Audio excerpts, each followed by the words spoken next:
Welcome into the San Francisco 49ers Report. Chase Sr. here with you. Hope everybody out there is having a fantastic weekend. Coming up, I want to go through my post-draft winners and losers.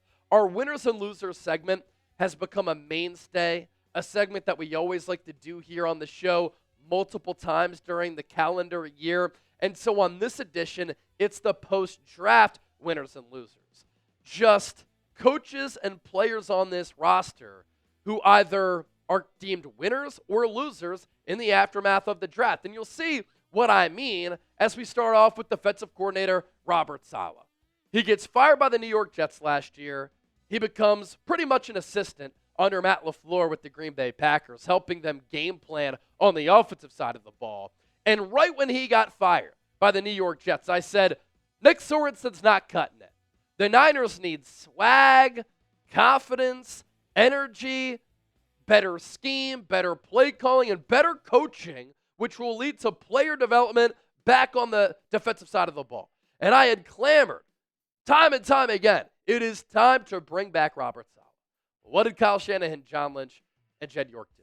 They brought back Robert Saleh. And in this draft, you saw his fingerprints were all over this draft class. The Niners are trying to restore their identity and swagger that they've lost the last couple of years. And they are trying to fix what has been an absolutely horrendous rushing defense the last couple of years.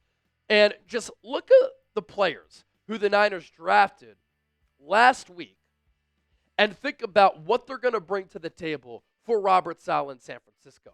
For him, this is really exciting because Robert Saleh has an opportunity to develop, coach up, find ways to implement these rookies who I think can have impacts right away for this Niners team. You take Mykel Williams, 11 overall, edge rusher, defensive end out of Georgia, who may have been misused while with the Bulldogs, but he played within that role. He played well. It's a big reason why the Bulldogs had a lot of success. He started on that team that won a national championship as a freshman. He is massive in size at nearly 270. He ran right around a 4.7, 4.8 40-yard dash. Unbelievable length and athleticism. A lot of power. Excellent against the run. Does he need to be better as a pass rusher? No doubt about it. But Robert Saleh has to be excited about the foundation of skills that Mykel Williams has, and he has versatility. He could play defensive end or defensive tackle, and I think he could be unleashed as a 4-3 defensive end. Alfred Collins is 6'5", 330. He is going to mess-ish up from the interior of that Niners defensive line. And he, too, is an excellent run stuffer. Nick Martin gives me a feel and has shades of Azeez Al-Shire, Dre Greenlaw, with his play style, the speed, the physicality, the fearlessness, his ability to stop the run. He has coverage skills. And I think that he could fight to start at linebacker as a rookie. So too can Alfred Collins at defensive tackle, and I think Mykel Williams will be starting opposite of Nick Bosa. Upton Stout is 5'8". He's tiny, but he plays the game like he's shot out of a cannon with a level of speed and physicality that's a lot of fun too. And he has 4.4 speed, sticky coverage out of the slot. CJ West ran such a fast 40-yard dash where he was also quick on the 40-yard dash splits, some of the best times among players 300-plus pounds, and he is so explosive in that short area where he can make and get past offensive linemen in a phone booth. He, too, good against the run. Marquise Siegel can play safety, nickel, dime. So Robert Saleh, with all of these Niners draft picks on the defensive side of the ball, the Niners had needs as far as depth, needs as far as talent. They needed multiple starters. And Robert Saleh got multiple starters, and if I'm him, I'm excited to get to work with some of these players. So Saleh in free agency, the Niners didn't do much. They didn't have a lot of talent or juice. They have talent, juice, and a lot of potential. And with these rookies, it's going to be hard to run the football against San Francisco here in 2025. And then he got the stamp of approval from Jed York as well. Jed York tweeting out, Robert Saleh is back in the building, ladies and gentlemen. #trenches. And along those same lines, I think Nick Bosa is also a winner post-draft. Because going into the draft, the Niners defensive line, top to bottom, would have been a bottom 5 defensive line in the NFL. Prior to them bulking up the trenches defensively in the draft, this was their starting defensive line. Yetur Gross-Matos, Jordan Elliott, Evan Anderson, and Nick Bosa. Nick Bosa is still one of the top edge rushers in the game, but at this point, all Yetur Gross-Matos has been is potential. You're waiting for him to break out. He hasn't. Jordan Elliott, solid against the run. He's a backup. Evan Anderson, nice little gem found as a UDFA 2 years ago after the 2024 draft. You don't want him as your starter. So that was the Niners defensive line before the draft. How about this possible Niners defensive line after the draft? Nick Bosa, Alfred Collins, CJ West, and Mykel Williams. Nick Bosa is underrated against the run. And then you have Collins, West, Williams, all excellent against the run. They all have a lot of experience. They have a large body of work in stopping the run. All of them have freaky athletic traits, whether it's length, a good 40-yard dash, being able to have a good vertical and bat passes down at the line of scrimmage. That's Alfred Collins. Being able to manhandle and overpower offensive linemen. And I believe all of those players, they have the athleticism and NFL-ready bodies for them to play right now. And if I'm the Niners, I'm hoping, and I'm thinking right now, those 3 rookies can start for you day one. Also this with Nick Bosa, he was present at OTAs. I think that's a good sign. So he's a winner in that way as well, even though OTAs was going into the draft. He usually doesn't attend, though. And so you think about where the Niners are at. Coming off an embarrassing 6-11 season, Kyle Shanahan said, I'm as excited and recharged as I've been in a long time. You have the George Kittle contract situation figured out. Brock Purdy reported to OTAs. Nick Bosa was there. There's a new sense of urgency and excitement for this Niners team because they feel as though we need to and we want to get back on track after last year's really disappointing season. Winner number 3, tight end George Kittle. The Niners did not draft a tight end in this draft in what was a deep tight end draft class, and after the NFL draft, George Kittle got paid. The Niners finally got a contract done early. And I also love what they do with the feather and ink. I think that's a cool touch. 4-year, $76.4 million deal for the People's tight end. He gets $40 million in guaranteed money, $19.1 million in average annual value. Kittle becomes the highest paid tight end in the NFL right now and the highest paid tight end in the history of the National Football League. He overtakes Trey McBride by about $100,000. And so the Niners don't draft the tight end. Kittle gets paid. He is deemed a post-draft winner. Colton McKivitz is as well, because this is dumbfounding to me, but the Niners didn't address the offensive line outside of Connor Colby in the 7th round out of Iowa. Now, Connor Colby, I think, has a chance to compete for that starting left guard spot. Athletic, good scheme fit, has a streak of nastiness to his game, relative athletic score, very good. But going into the draft, I thought the Niners needed to fortify or at least bring in young players at center, guard, and right tackle. Niners did not do that. What I would have done in round 2 is drafted Ariante Ursery. Which team did that? The Houston Texans. Which team traded away Laramie Tunsil? And which team is probably going to play Ursery right from the jump? The Houston Texans. And so I thought Ursery, you could have drafted him. You could have put him at right tackle. He would have been an upgrade over Colton McKivitz that would have made your offensive line better. And then down the road, he's a natural left tackle. You put him there instead of Trent Williams.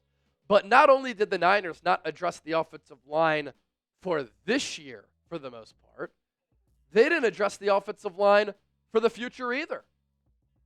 So I just disagree with their strategy of how they handle the offensive line.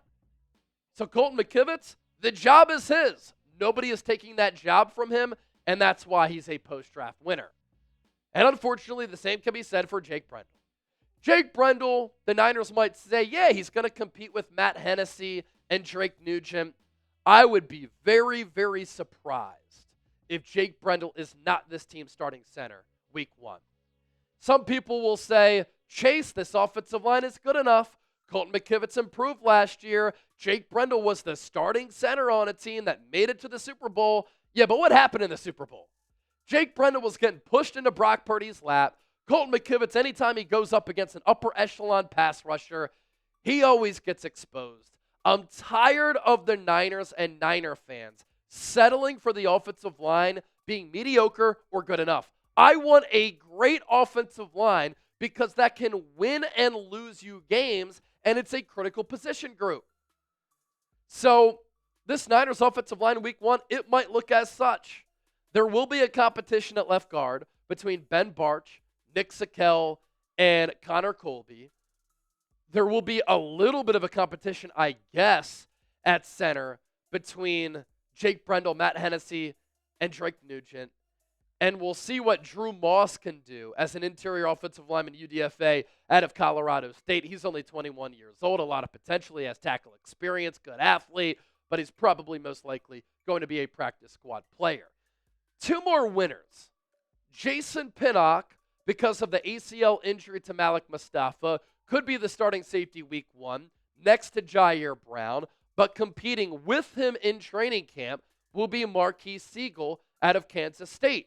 Recently converted from corner to safety, and so he's a little bit raw. But I do like the positional versatility of him being able to play safety, slot nickel. You can include him in dime packages. He runs very well. The measurables very similar to Jimmy Ward, and the Niners are hoping that he can become a Jimmy Ward type of player. And Jimmy Ward ended up playing really all over the field in that secondary, which was very valuable for much of his Niners stint. And the Niners missed his leadership once he left. 9.64 relative athletic score for Marquise Siegel, 5'11", a tick under 200 pounds, good numbers on the bench, 38-inch vert, broad jump of more than 10 feet. How about him? He can fly. 4.37 40-yard dash. And so earlier I was talking about how the Niners have really added an influx of youth, talent, juice, athleticism, but also speed and an identity to the defensive side of the ball, which is why Robert Saleh is partially a winner, because he had say in what the Niners did with this draft, and he goes from an awful organization with the Jets to one of the best with the Niners. Yeah, he might not be a head coach, but he's the head coach of the defense, and it's pretty cool to be in that power position like he was clearly with this NFL draft. Be honest with me. Who is your biggest Niners winner post-draft? Join the conversation down in the comments section. We always want to hear from all of you. Get your Niners jerseys, by the way, prior to the 2025 NFL season, because I'm telling you this right now. I know we just flipped the calendar to May. The season's going to be here before we know it. And sometimes these jerseys can take a little while to get to you, so get yours now. Go to chatsports.com/49jersey. That will take you to Fanatics.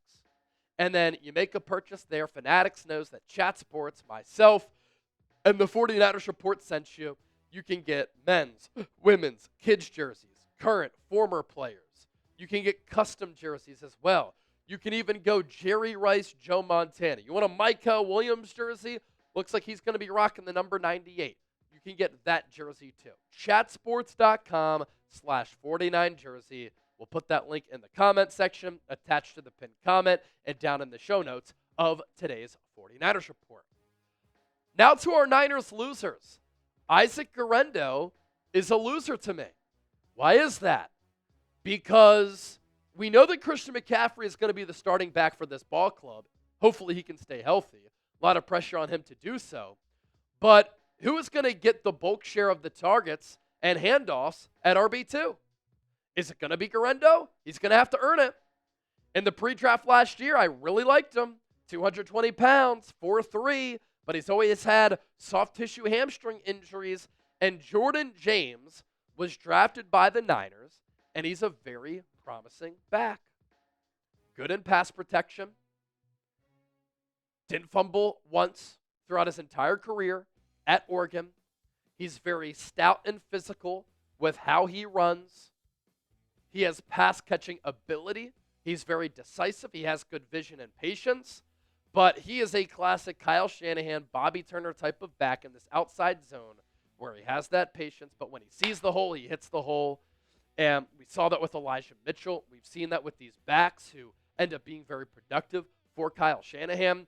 He's a great scheme fit for what the Niners do and what Kyle Shanahan expects from his backs. If the hole is there, he needs you to hit that hole. And Isaac Rendo, sometimes he has questionable vision. Freak athlete, questionable vision. So Jordan James has better vision probably and feel than Isaac Rendo.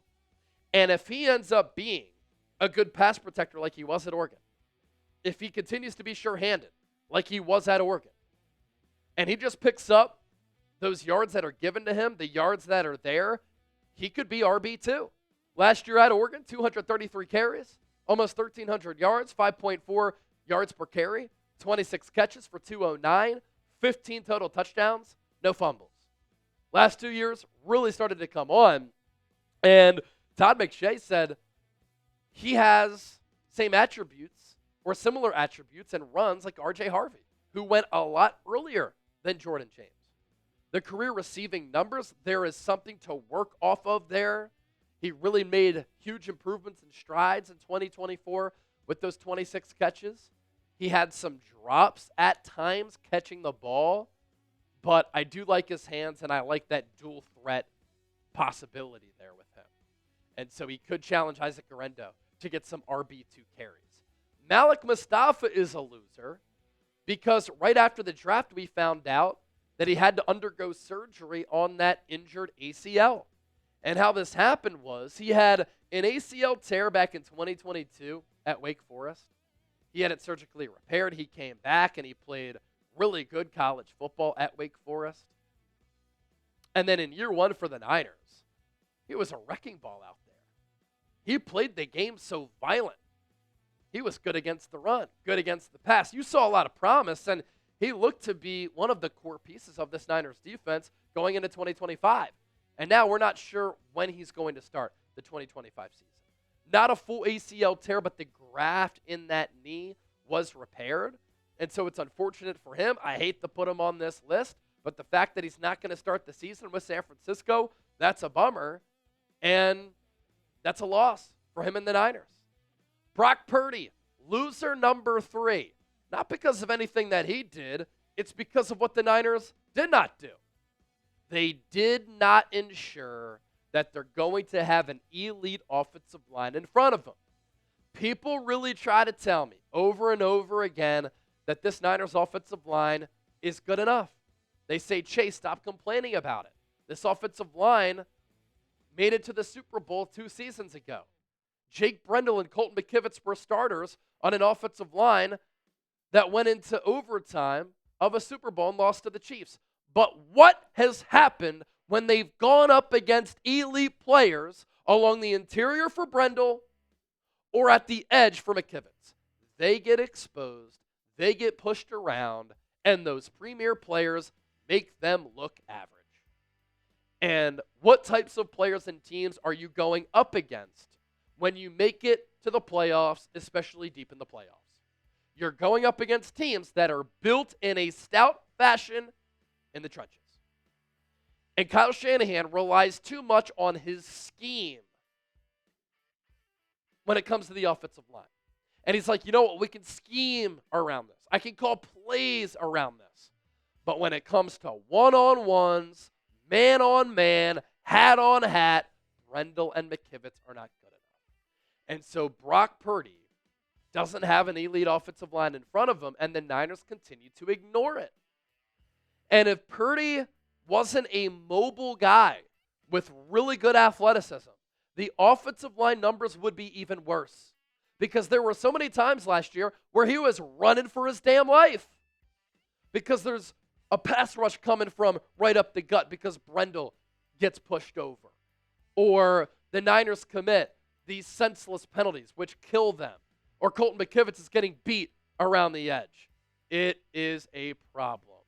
Trey Brown is loser number 4. He was signed by the Niners in free agency former 4th-round pick out of Oklahoma by the Seattle Seahawks. And there was some chatter about him getting some starting slot reps when he was signed. You know who I think the starter is going to be on the inside at that corner spot? Upton Stout. Todd McShay loves him. One of his favorite players in this draft. We talked about Upton Stout in the pre-draft. He's a very quick player, willing to hit, and a really good run defender from the nickel spot. And he's a promising prospect whose biggest issue is a lack of size.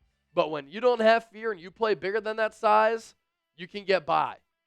The ball production has fallen off over his career, but that's because he was so good that opposing quarterbacks didn't want to target him. And his relative athletic score is very interesting.